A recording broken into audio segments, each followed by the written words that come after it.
après minuit.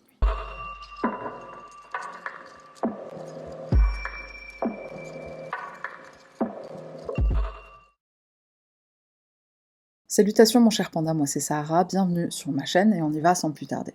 Au Nouvel An, nombreux sont celles et ceux qui profitent de cette date symbolique pour danser, manger, boire, s'amuser avec des potes. On dit au revoir à l'année passée pour mieux commencer la nouvelle. Et alors que certains restent raisonnables et sont entourés par des personnes de confiance, d'autres, malheureusement, sont confrontés à des situations tragiques. Une situation qui dégénère et la fête tourne au cauchemar. C'est ce qui va se dérouler dans la chambre 2207 d'un hôtel aux Philippines dans la nuit du 31 décembre 2020 au 1er janvier. On est alors en pleine pandémie, une bande de collègues et amis décide de célébrer cet événement ensemble.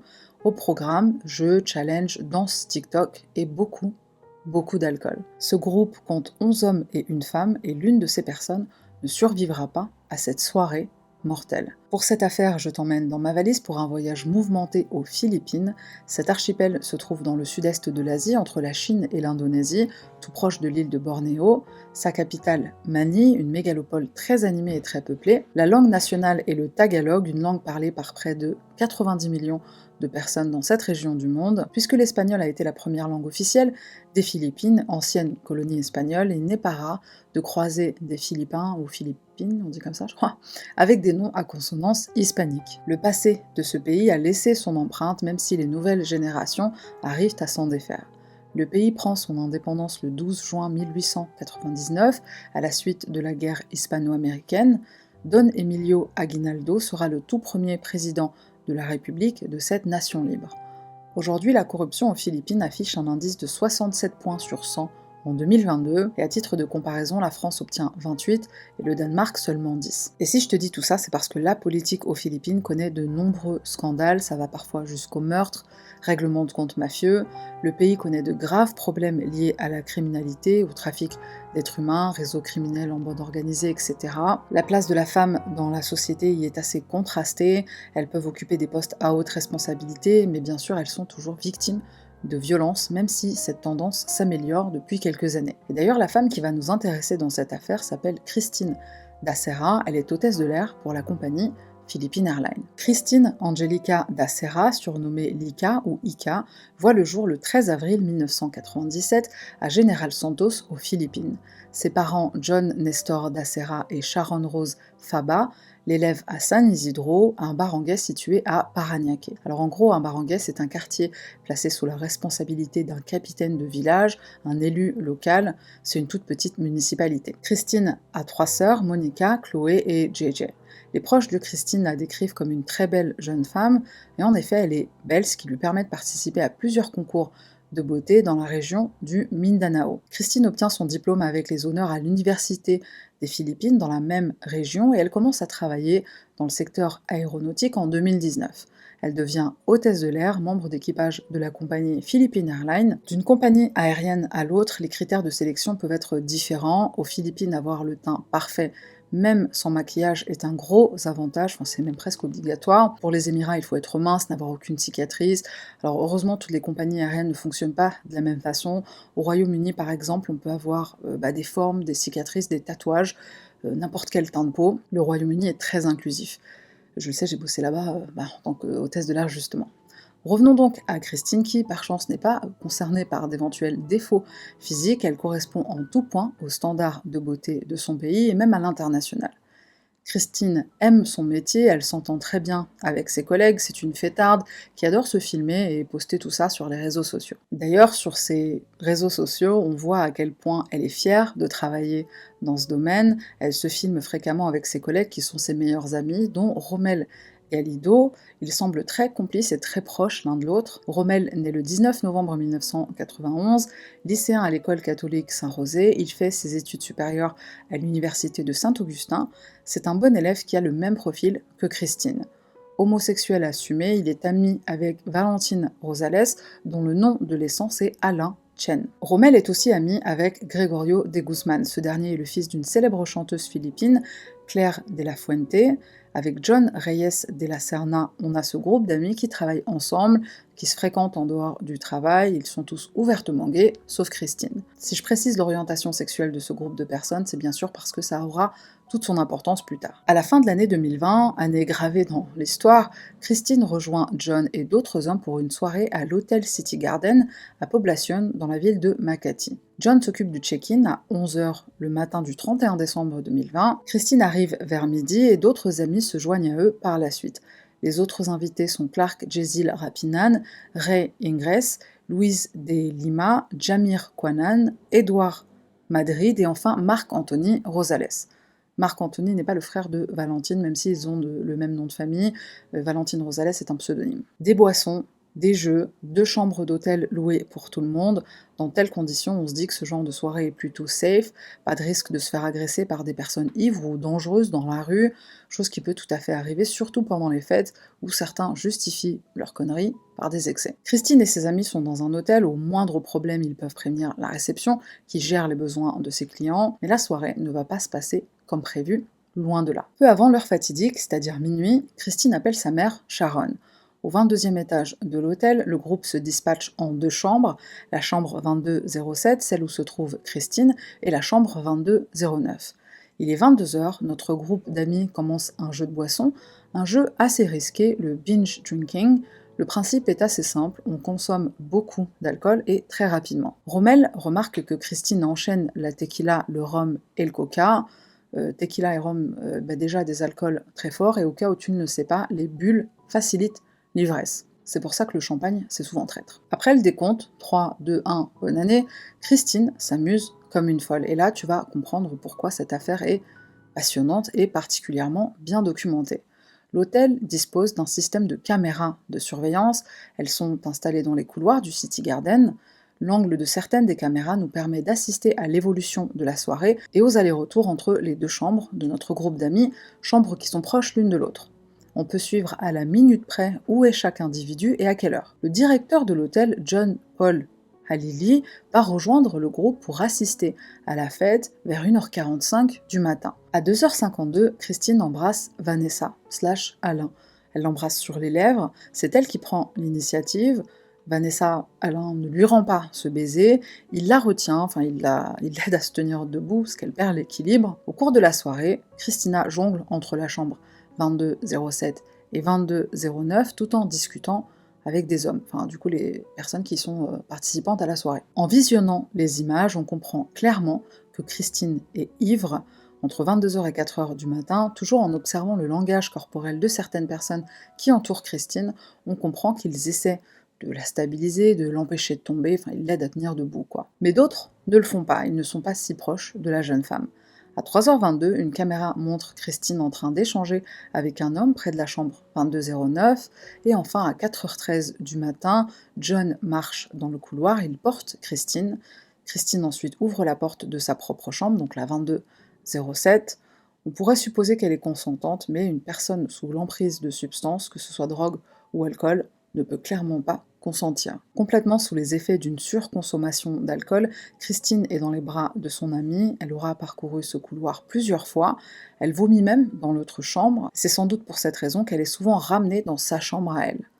Il est temps de dormir, mais Christine a beaucoup trop bu, elle se vide aux toilettes, d'ailleurs il y a même une photo de la soirée où on voit la jeune femme dans les toilettes. Un peu plus tard, Rommel se rend compte que Christine a passé la nuit dans la baignoire. Vers 10h du matin, on lui apporte même des oreillers et des couvertures pour qu'elle puisse se reposer encore quelques heures. Le groupe de la chambre d'à côté, ils sont déjà partis, plutôt vers 7h du matin, et le groupe de la chambre 2207 doit s'en aller à midi. C'est à 7h que Rommel se dirige de nouveau vers la salle de bain pour prévenir son ami qu'il faut quitter l'hôtel. Mais ce qu'il va découvrir lui glace le sang. La peau de Christine est dure, ses lèvres ont viré au bleu, elle ne respire plus. Rommel se précipite vers Gregorio et John pour rappeler à l'aide. Ils essaient en vain de ranimer leur ami en pratiquant un massage cardiaque. À 12h25, la direction de l'hôtel reçoit un appel d'urgence expliquant que Christine a été retrouvée inanimée dans la baignoire. La gestion de l'hôtel marche au ralenti, ils ne préviennent ni les pompiers ni les urgences. Alors ok, on est en plein Covid, mais ça ne veut pas dire que tu laisses une jeune femme dans cet état sans appeler les secours. Et puisque l'hôtel ne réagit pas, ce sont les amis de Christine qui l'emmène aux urgences au centre médical de la ville de Makati. À l'aide d'un fauteuil roulant, ils essaient de déplacer Christine comme ils peuvent. Mais à son arrivée à l'hôpital, Christine Dacera est déclarée morte. Elle n'a que 23 ans et elle vient de passer sa toute dernière nuit en vie. Coma éthylique, drogue, meurtre, les questions fusent dans tous les sens. 12 personnes célèbrent la nouvelle année et celle qui ne survit pas est une jeune femme, la seule femme. Dans des circonstances pareilles, une autopsie est évidemment pratiquée. L'enquête commence. Et attache ta ceinture parce que cette enquête, elle est pleine de rebondissements et malheureusement pas des bons. On est sur un niveau tellement élevé d'incompétence, c'est à se demander si cette affaire, c'est pas un roman policier très mal écrit. L'hôpital signale le décès aux autorités de la ville de Makati. Une autopsie est pratiquée au funérarium Rizal à Pasay City à 9h du matin le lendemain de la découverte du corps. Et cette autopsie est terminée à 13h. L'officier médico-légal qui s'en charge, c'est le major de police Michael Nick Sarmiento. Le résultat tombe, Christine Dacera est morte de cause naturelle. Une rupture d'anévrisme due à une hypertension artérielle non détectée et non traitée. L'hypertension est une maladie chronique qui progresse et s'installe et cause des dégâts de plus en plus grands chez le malade. Le cœur de Christine pèse 500 grammes, ce qui est énorme. Le poids d'un cœur en bonne santé se situe plutôt entre 250 et 350 grammes maximum en fonction de la morphologie de la personne. L'hypertrophie du cœur, c'est le résultat d'une hypertension artérielle et ça correspond bien à la conclusion du rapport d'autopsie, à savoir la rupture d'anévrisme. Selon le laboratoire, la dilatation a commencé bien avant le décès de Christine, peut-être même plusieurs années avant sa mort. Les experts scientifiques déclarent que la quantité d'alcool ou de drogue éventuellement prise cette nuit-là n'a pas pu causer un tel dysfonctionnement au niveau de l'aorte. Pour info, l'aorte, c'est une artère qui se situe à la base du ventricule gauche du cœur. Autre élément troublant dans ce rapport final, qui en réalité sera la première autopsie, oui, parce que spoiler, il va y en avoir deux, ce premier rapport ne met pas en avant les bleus qui sont trouvés sur le corps de Christine.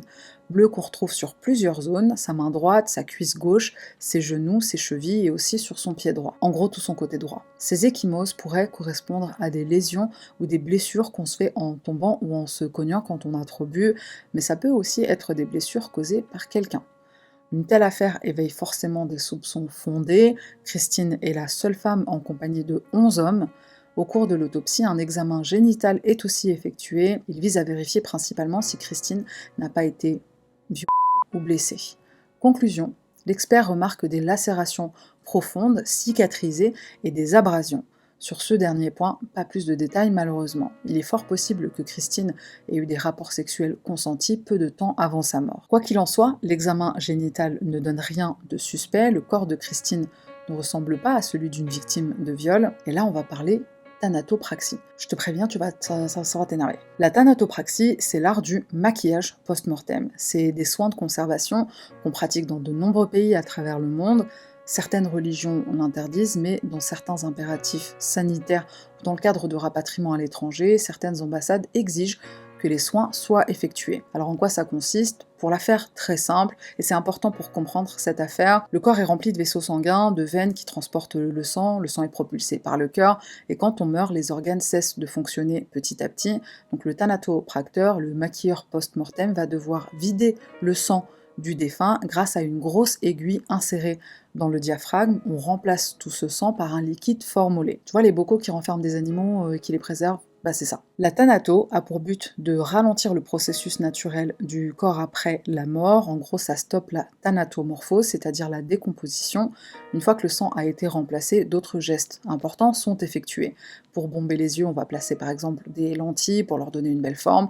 On structure des orifices comme la bouche. Il faut aussi mécher le cadavre, c'est-à-dire qu'on insère du coton à l'intérieur de la dépouille pour empêcher les écoulements, et ensuite vient la séance maquillage. Et tout ce processus aide souvent les proches des victimes à faire leur deuil, la personne semble plus sereine, donc tout ça c'est bien beau, mais pourquoi est-ce qu'on en parle ici ? Parce que l'autopsie est pratiquée sur le corps de Christine après les soins de conservation.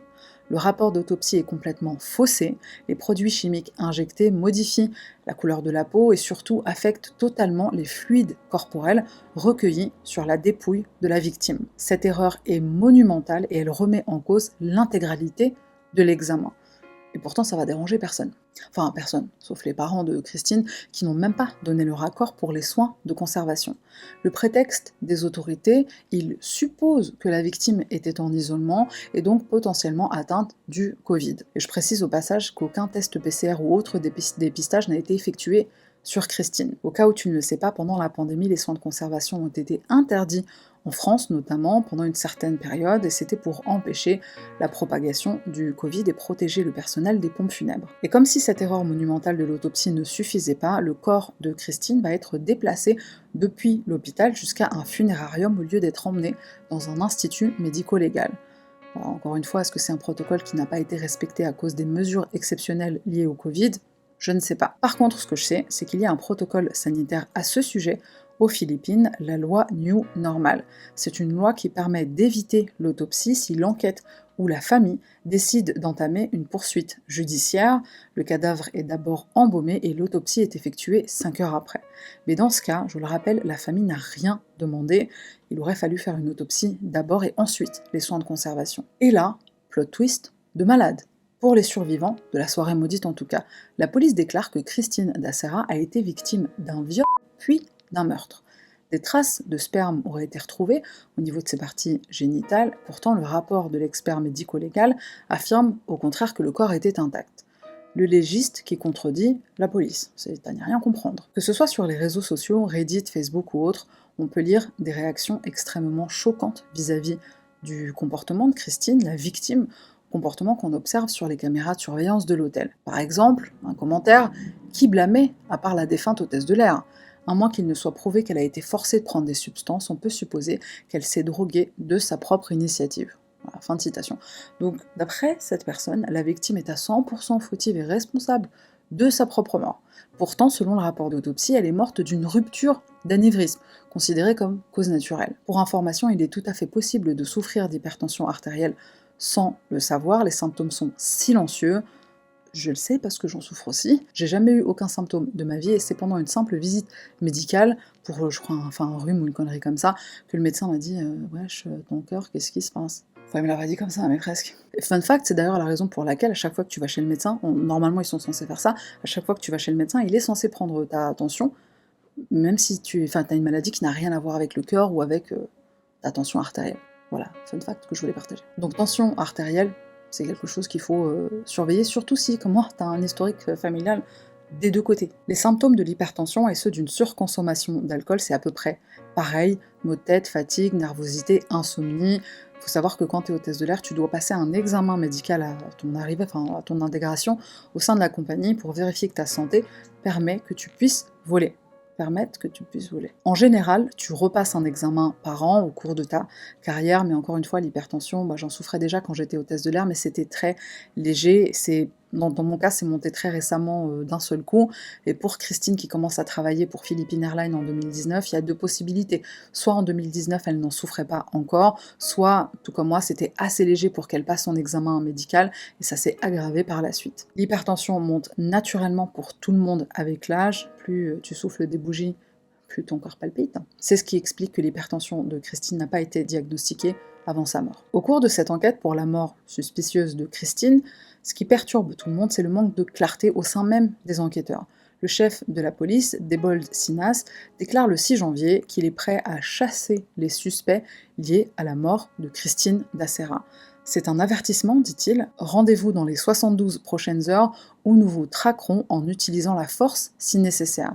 Nous savons qui vous êtes, votre famille doit vous dénoncer à la police, ceux qui vous aideront à fuir seront aussi arrêtés. Je pense qu'il s'agit d'un viol et il est possible que des fluides soient retrouvés au niveau de son sexe. C'est un viol, nous avons des preuves que nous ne pouvons pas révéler pour le moment.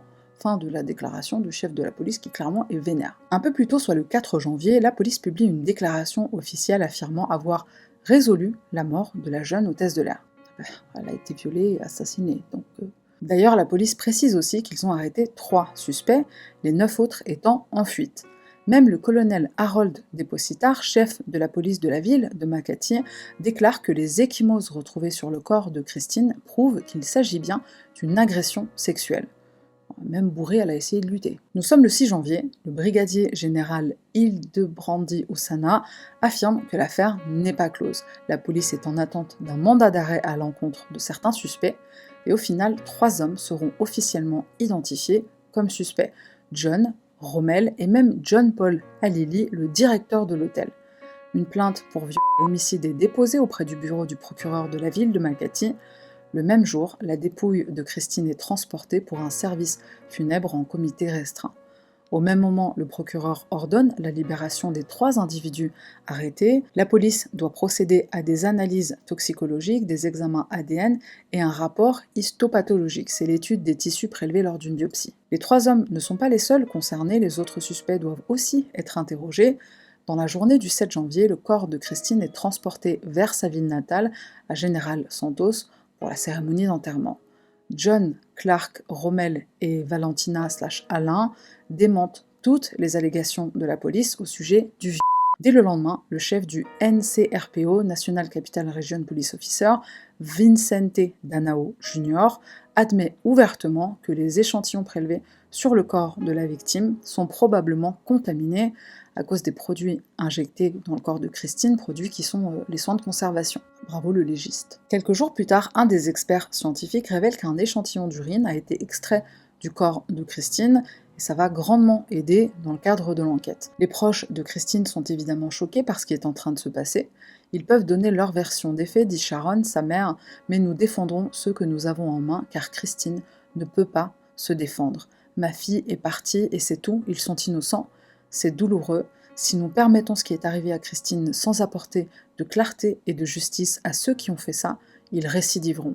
Ma fille était très jeune, elle était en bonne santé. Philippine Airlines effectue toujours des examens médicaux avec ses employés. Il ne permettrait pas à un employé qui se sent mal d'effectuer des vols. Je sais que ma fille était en bonne santé. Un autre élément qui embrase la colère de Sharon concerne évidemment les soins pratiqués sans son autorisation. Ma fille n'est pas leur propriété, dit-elle, elle est morte, et pour sa dernière demeure, ils la traitent comme ça, il lui manque de respect. Nous ne vous avons pas donné notre accord pour embaumer Christine. La famille de la victime pense que Christine a été droguée dans la matinée du 1er janvier, ça expliquerait son comportement désinhibé. Sharon pense que sa fille n'était certainement pas au courant du nombre d'invités qui allaient participer à ces célébrations du Nouvel An.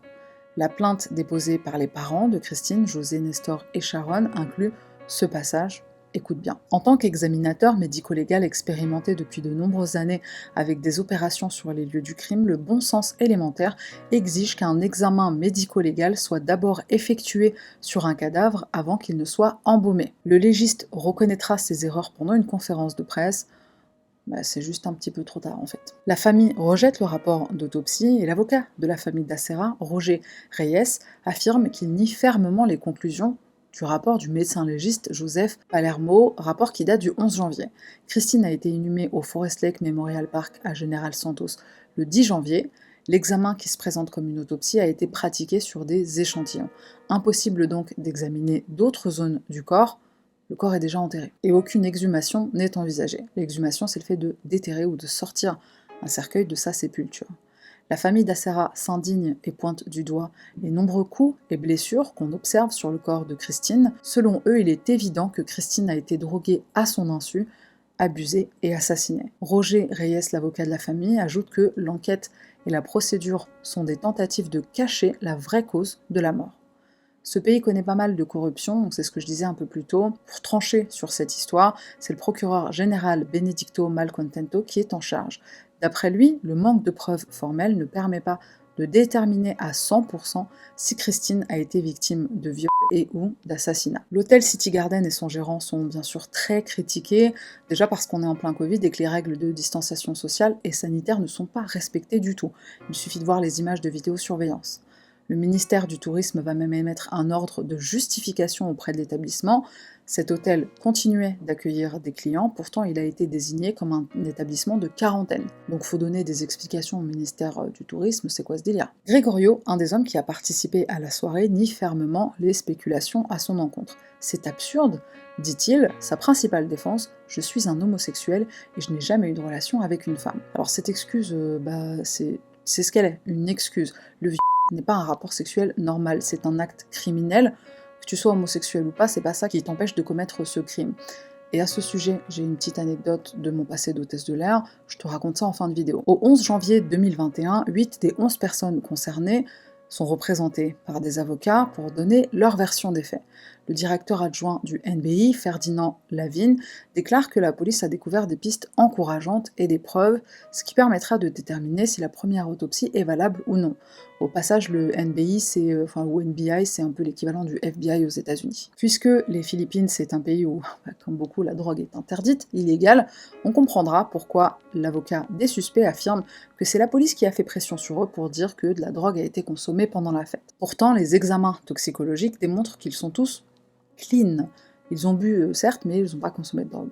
Ces examens ont été effectués entre le 4 et le 11 janvier. La fête, c'était le 31 décembre. Donc c'est quand même pas très solide comme argument, surtout quand on sait que, par exemple, la cocaïne disparaît assez rapidement de l'organisme. C'est aussi le cas pour la LSD, le crack et même le cannabis qui est éliminé en à peu près 2 jours si t'es un consommateur occasionnel. En bref, la drogue reste moins longtemps dans l'organisme que l'alcool, qui peut être visible dans les urines jusqu'à 5 jours après consommation. Le 27 janvier 2021, pendant la deuxième audience, l'homicide est officiellement écarté. À l'hôtel, la police a prélevé un sachet de poudre blanche qui n'est absolument pas de la cocaïne, de la méthamphétamine, n'importe quelle autre drogue. En fait, c'est du sel de table. Pourquoi ce sel de table est là, et puis en plus dans des petits sachets, sur la scène de crime, c'était pour être consommé avec du citron vert et de la tequila. Certains amis de Christine présents au moment de sa mort et d'autres invités à la fête vont commencer à enchaîner les passages à la télé ou sur des chaînes YouTube pour prouver leur innocence. Rommel, en particulier, semble être le plus affecté par la tragédie. Déjà, c'est lui qui a retrouvé son amie morte dans la baignoire de l'hôtel, et puis il était très proche de Christine. Le 17 février, le bureau du procureur de la ville de Makati procède à la clôture de l'affaire. Et là, plot twist, le 5 mars, la police ordonne au procureur de Makati de rouvrir immédiatement le dossier. Ils ont reçu les résultats des examens toxicologiques et l'analyse des semences. Le bureau du procureur déclare qu'il examinera les preuves supplémentaires avant de prendre une décision finale. Mais le dernier espoir est finalement rejeté, manque de preuves. Dans la tempête médiatique, le public est partagé, certains se rangent dans le camp des suspects, on estime qu'ils ont subi un acharnement homophobe, et de l'autre, on soutient la famille de Christine. Les 11 hommes suspectés sont tous libres et restent présents sur les réseaux sociaux, pourquoi pas. Certains alimentent leur chaîne YouTube, compte Instagram et autres plateformes, comme Rommel ou Valentina, aka Alain. Valentina a partagé pas mal de contenu au sujet de l'affaire, ce qui énerve tous les autres, et notamment Rommel et John. Si créer des histoires ou des rumeurs c'est ton passe-temps dans la vie, juste pour contre-marque, je te prie de ne pas utiliser l'affaire d'Acera, car notre ami est en paix, cesse d'être avide de célébrités, diront Rommel et John à Valentina. En réaction, Valentina efface certaines de ses publications en question et avoue même avoir menti pour faire des vues et des likes. Enfin, une grosse putaclic, quoi. Hashtag comment profiter de la mort d'une copine. Et tant qu'on est sur les personnes en recherche d'attention sur les réseaux, un médium qui s'autoproclame expert en paranormal assure avoir parlé à Christine, enfin à son fantôme du coup, puisqu'elle est morte. Là, excusez-moi, mais j'ai envie de rigoler, ça me rappelle l'affaire des sœurs Katchaturian. Si tu n'en as pas vu, j'ai fait une vidéo, je te mets un lien quelque part à l'écran. Donc dans cette affaire, et à un moment donné, il est aussi question d'un médium. C'est une scène hilarante, je t'invite à regarder cette vidéo. Donc le médium, dans l'affaire d'Acera, il parle avec Christine, il s'appelle Costas, et donc comment il fait pour communiquer avec les morts? Tu vas voir que c'est très intéressant. Il utilise une application mobile. Parce que c'est connu que les fantômes aussi, ils ont besoin d'un portable. Donc Christine, elle lui aurait dit via une application mobile, SMS de Christine, fantôme Christine, ils m'ont frappé, ils m'ont drogué, et ils m'ont laissé là un seul verre de whisky. Fin de SMS de Christine Fantôme. Il manque un verbe dans la dernière phrase, mais c'est pas très grave. Je pense qu'elle était peut-être dans un endroit où ça captait mal, et donc elle a envoyé ça vite vite. Alors malheureusement, on finit sur cette note comique certes, mais qui ne résout pas notre affaire, à ce qu'un jour on saura ce qu'il s'est vraiment passé au Nouvel An en 2020 pour Christine d'Acera. Je l'espère pour elle, la victime, et aussi bien sûr pour sa famille. J'espère que les coupables seront traduits en justice et qu'ils paieront pour ce qu'ils ont fait. Cette affaire montre la culture du viol en toute sa splendeur. Pourquoi Christine s'habillait sexy? Pourquoi elle est allée à une soirée avec 11 mecs? Pourquoi elle a autant bu? Enfin, tant de questions qu'on peut voir sur les réseaux sociaux et qui montre à quel point une femme est jugée responsable dans sa propre agression sexuelle, son viol, son assassinat. Voilà, c'est toujours notre faute à nous les meufs. Malgré ce négativisme, la plupart des personnes qui connaissaient Christina se souviennent d'elle comme d'une jeune femme belle, gentille, intelligente, qui n'avait que de l'amour pour les autres et qui était beaucoup aimée en retour, dira Jimmy Thérèse Tejada Gundaya, une amie très proche de la victime de Christina. On refuse de laisser les circonstances de sa mort définir qui elle était dans la vie. Infiniment conciliante, sincère, travailleuse et excellente dans tout ce qu'elle entreprenait de tout son cœur. Une fille, une sœur aimante, une étudiante modèle, une danseuse inspirante et une amie fidèle. On condamne la manière dont l'histoire est présentée par les médias, on condamne le manque d'empathie montré par les internautes dans les publications concernant les nouvelles et même dans son propre profil. Christine est plus qu'un simple titre ou une histoire d'avertissement, c'est une vraie personne, quelqu'un que nous aimons, quelqu'un qui ne méritait pas de mourir. On ne se taira pas, on ne laissera pas cette affaire être ignorée ou oubliée. Bon, c'est la fin de la vidéo, on arrive à la fin de la vidéo, alors il faut que je te raconte l'anecdote que j'ai mentionnée un peu plus tôt parce que je pense qu'elle explique bien pourquoi, personnellement, je ne crois pas en l'excuse de « on est des homosexuels, c'est pas possible qu'on lui ait fait quelque chose ». Bon, déjà, le premier élément, c'est le directeur de l'hôtel qui, il me semble, n'est pas homosexuel, donc déjà pour lui, cette excuse, elle ne tient pas, et à lui seul, parmi même 11 autres mecs, il aurait pu être responsable de la mort de Christine. L'anecdote, alors, j'avais un manager à l'époque où j'étais chez British Airways, j'avais un manager, fort sympathique le garçon, et du coup, il nous a raconté un jour ce qui lui est arrivé en vol. Alors on avait, je crois que c'était une fois par mois, une réunion avec notre manager, enfin t'es hôtesse de l'air, tu fais partie d'une équipe de je crois 5 ou 6 personnels navigants, même si on voyage pas ensemble, hein, mais voilà, on est une équipe, et on a un manager auquel on se réfère si on a des besoins particuliers. Donc un jour où on était en réunion avec lui, il nous raconte qu'il était en escale aux îles Barbades. Un soir, il sort avec ses collègues, ils vont dans un bar, et là il nous explique que la dernière chose dont il se souvient, c'était qu'il était dans ce bar, en train de fumer une cigarette d'un côté, il y avait un mec qui était là en train de le galoche, un autre qui était en bas en train de lui faire des trucs, et là, il ne se souvient plus de rien, il se réveille le lendemain dans une chambre avec d'autres personnes, des hommes, des femmes, il sait pas qui c'est, il ne sait pas ce qu'il s'est passé. Donc quand t'es sous quelque chose, surtout si tu te souviens pas, tu peux pas assurer, garantir que parce que tu as telle orientation sexuelle, c'est pas possible que t'aies fait ci, c'est pas possible que t'aies fait ça. Voilà, c'est la fin de mon anecdote, c'est la fin de ce que j'avais à contribuer à cette affaire et mon opinion sur le sujet. Je dis pas que les 11 sont responsables, moi je pense qu'il y en a au moins un ou deux qui ont quand même fait des trucs pas nets. Voilà, je crois que tout est dit, merci d'être resté jusqu'à la fin, merci aux personnes qui sont abonnées, merci aux personnes qui sont membres. Si tu n'es pas abonné, abonne-toi, c'est gratuit. On se retrouve l'année prochaine, ça main, pour une nouvelle affaire.